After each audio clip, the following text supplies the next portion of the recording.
Hi, this is Rebecca from ChemKnits, and today I'm really excited to combine two different dyeing experiments that you have been asking to see. Today I want to compare the difference between untreated 100% wool and Superwash 100% wool. These two yarns are from the same company, it's the same fiber, they even have the same yardage.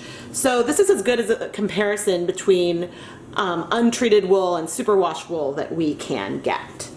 Right off the bat, I would say that the superwash wool is slightly yellower than the untreated, but overall they look and feel very similar.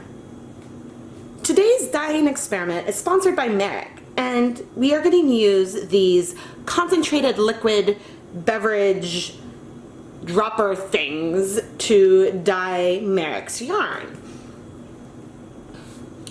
I know that you have been curious about these for a long time because I know people in some areas have trouble finding dry Kool-Aid packets, and that you can find these liquid concentrated beverage things in many different brands and colors and flavors. So today we are going to look at Mio, and we've got berry pomegranate, acai berry storm, blueberry lemonade, and blackberry raspberry.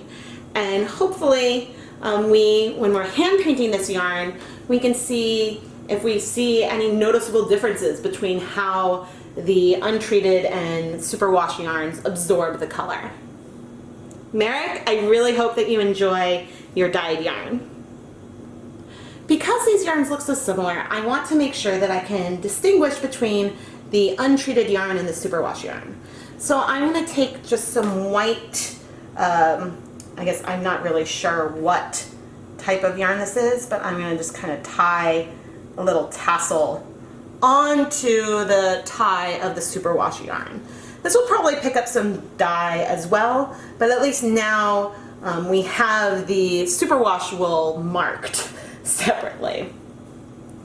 I learned once the hard way between using colored yarns to tie off the yarn, because sometimes you might get some dye transfer from the colored yarn that you use. So hopefully this should be, since it's white, it should be minimally invasive. And now I'm going to pre-soak these yarns in tap water for about 30 minutes. I pre-soaked these yarns in plain water for 30 minutes, and then I used the salad spinner to spin out as much of the water as I could. So these yarns are damp, but definitely not dripping. And now I'm going to use these Mio containers to apply the dye directly to the fiber, and probably in some kind of pattern. We'll see. I'm kind of going to go with the flow and see where the applications take us. I did protect the work surface with plastic wrap already. And the superwash yarn is in front, and the untreated yarn is in back. So okay, so I tried to drop, and that just kind of came out in a squirt. So let's go with that and squirt the yarn in a nice little line. It's kind of fun. This is the berry storm acai. I don't really know how you pronounce that. So the penetration isn't that deep, but wow, look at that halo that we're getting right away on the superwash. That is really cool. All right, let's try this blackberry. So I can already tell that I'm having a lot of fun squirting these like little lines of color. I was really expecting, and I'm not entirely sure why, I was expecting to do, drop that. Ooh, this is a dark blue. I think I was expecting to really like do drops of color versus this kind of like squirt, but I'm enjoying painting with this. And here's the berry pomegranate. So this one, ooh, this smells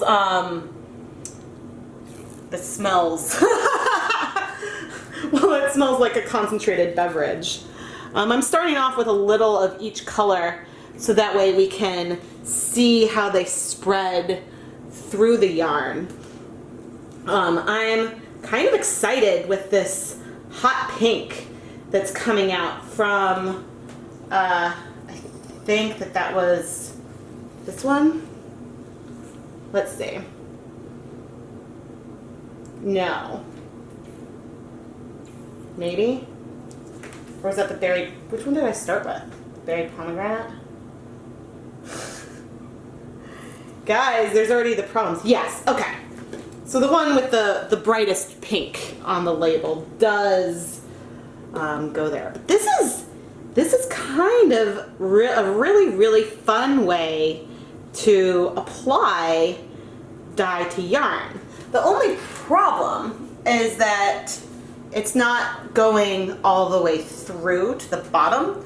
So if you wanted to, I guess, get an equivalent colorway on the front and back around the skein so it's consistent, that might be a bit harder.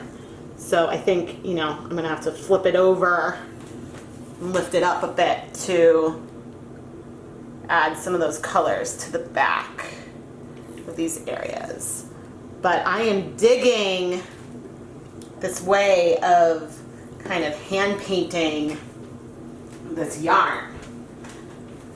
You know, I thought that these would be really fun as far as colors. Whoops, a little enthusiastic. I thought that these would be really fun as far as colors went.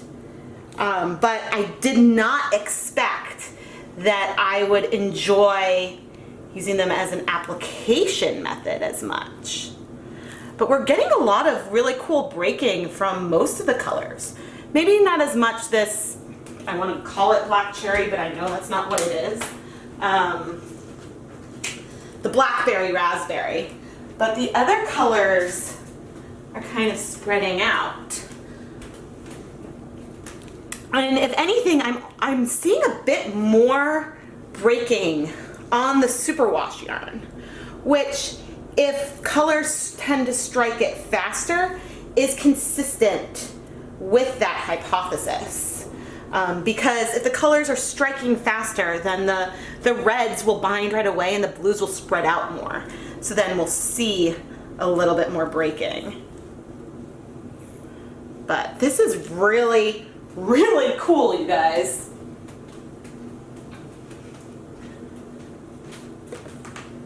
Man, I mean, I almost wish that I had done this with just a solid color right off the bat. So that way I could be a little more consistent with these color changes. This one. But I'm gonna do my best.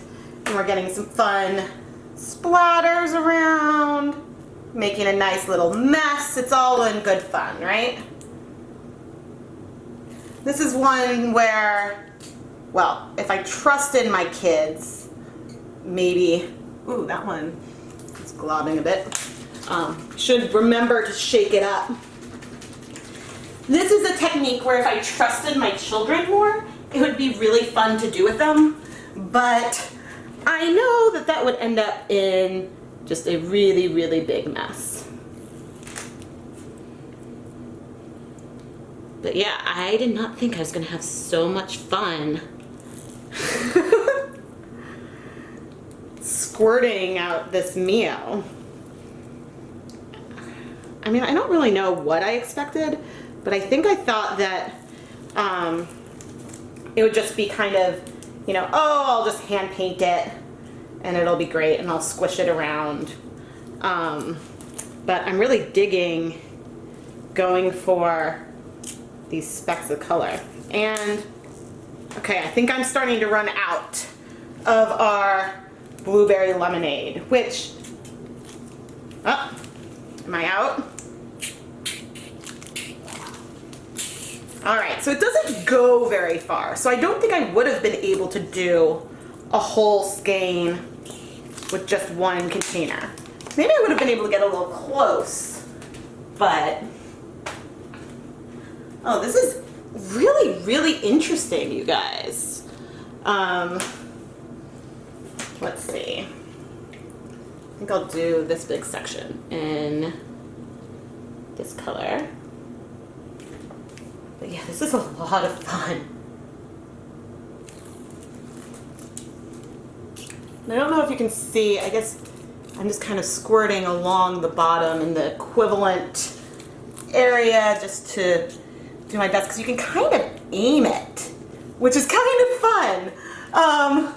It's almost a little bit like a bit of a squirt gun action here.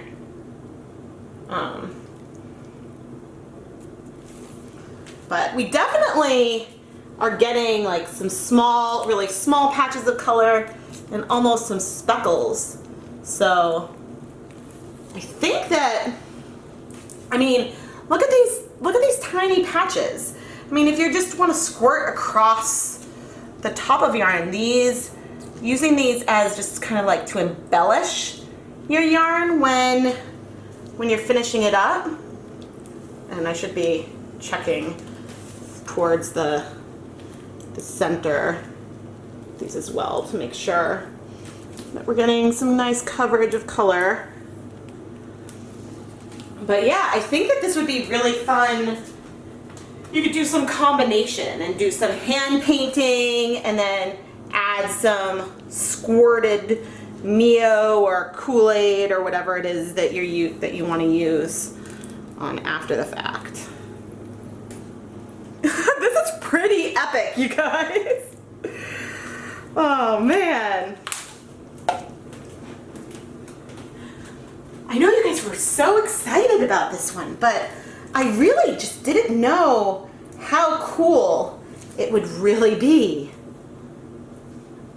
Almost makes me sad that I waited this long to try it out.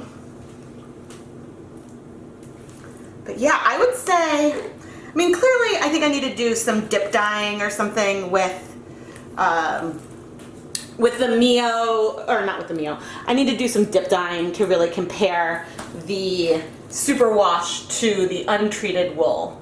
But just anecdotally right away, we can see, I think even you can tell, and I'll zoom in once I'm done hand painting, but that we're getting a lot more breaking type spreading on the Superwash, which is fun. Uh-oh. Get the back side.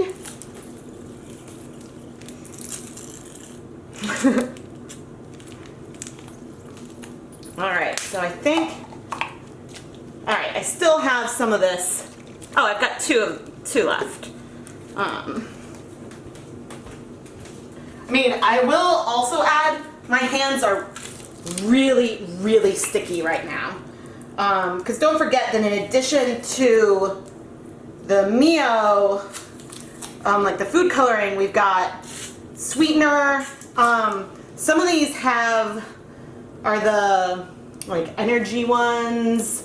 So they have a lot of stuff in here. But yeah, they don't have to be identical. Oh my goodness, you guys. This is so pretty. You know, sometimes I try something and I'm like, why did I not play with this sooner? Like, what kept me from it?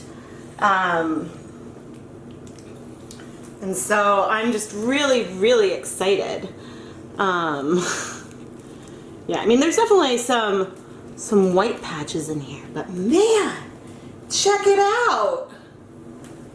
I am gonna come and zoom in. I still have, so I've used, I would say probably 3.5. Maybe I should just use up this last one. Yeah, I'll add some in this end section.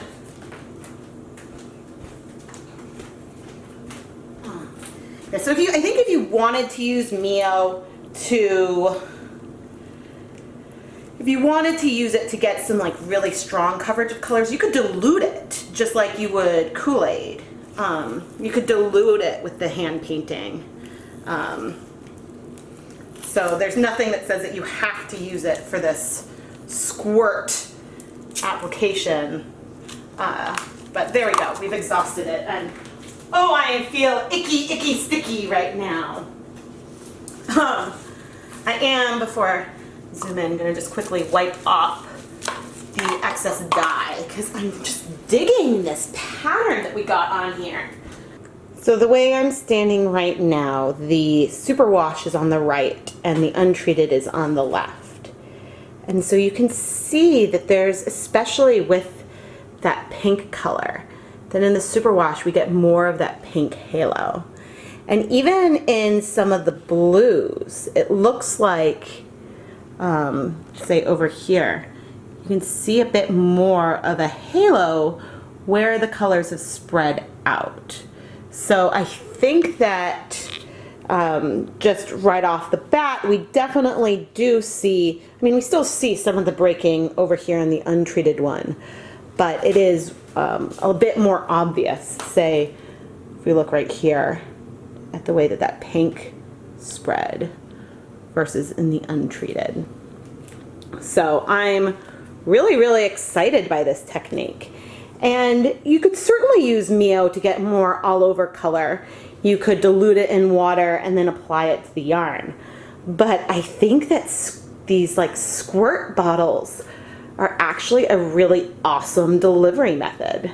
All right, and now, since these are similar colorways, I am gonna wrap these up together. I'm gonna fold in this plastic wrap that I used. It's a dual purpose. It protects the work surface and then you can use it to microwave the fiber. And so I'm just creating, you know, we kind of call it a jelly roll here. Rolling this up and, sorry.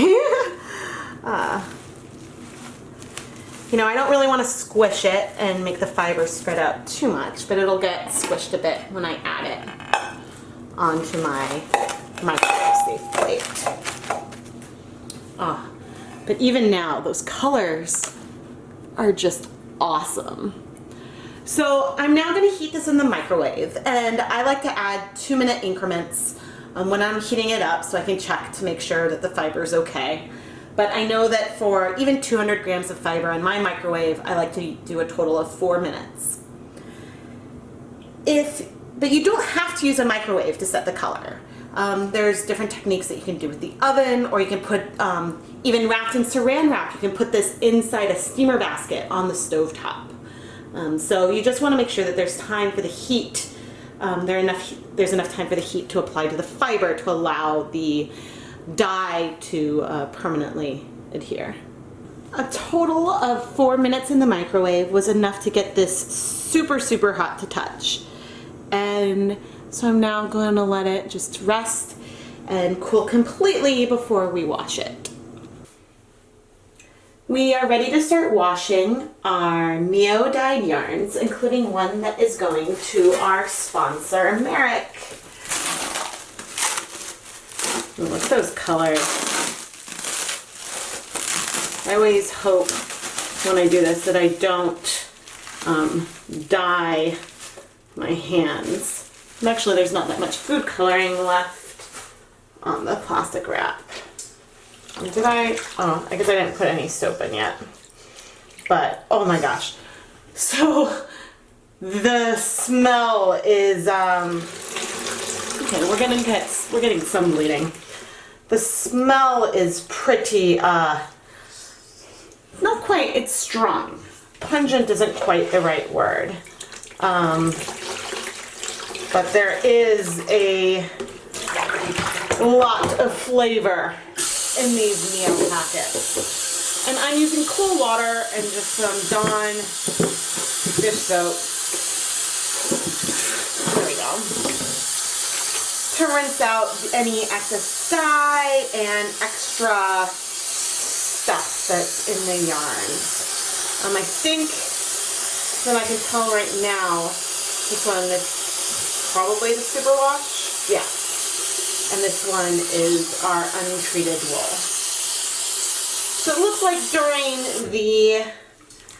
during the heating process, the colors spread out, so we don't quite have those short sections of color, but I think that we've got some really nice modeled colors in here. So I'm really excited to see how these dry up and check them out. And yeah, so there's only a little bit of color that leaked out. Most of the color from the meal is in the yarn. So hooray for another successful dye source. I'm going to rinse these yarns very thoroughly and rinse them multiple times and even let them soak in water to give a chance for all the other salts and flavor and additives to rinse out of the yarn before I put them through the salad spinner one more time and then hang them up to dry. In our first experiment, looking at the difference between untreated yarn and superwash yarn in the same fiber content, we already see a striking difference. The food coloring in the Mio struck to the superwash treated fibers faster than it did the untreated wool. You can see that those lines we created from when I squirted the Mio across the yarn are still present, and we see some fantastic breaking in some of these different flavors. You can still see little patches of color in some sections on the untreated yarn, but overall the colors are more blended because they spread out through the fibers more before binding. Merrick, I hope that you're going to be really excited to get your yarn.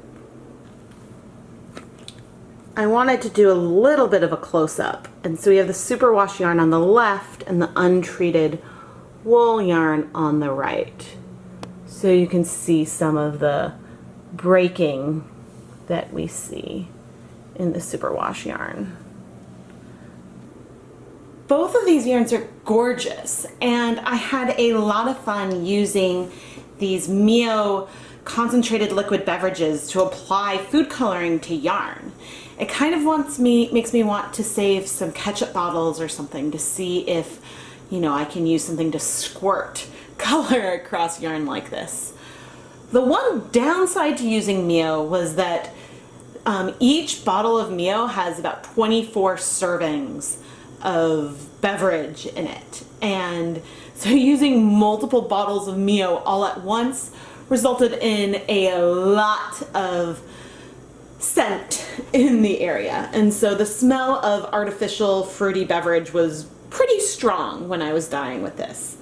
That being said, the result and the technique was so much fun, it was totally worth it. And Merrick, thank you so much for sponsoring this video and supporting the Dyepot Weekly Kickstarter campaign. You made this video possible, and I saved this dyeing experiment just for you, and I really hope that, Merrick, you love your yarn. Thank you so much for watching this video where we dyed yarn with Mio and looked at the difference between 100% wool and superwash yarn. If you want to see more of the ChemKnits dyeing videos, make sure you subscribe to the ChemKnits Tutorials YouTube channel. You'll get notified when I go live and when I release a new video, and so it will help you keep up to date with new content. I am Rebecca from ChemKnits, and thank you so much for watching.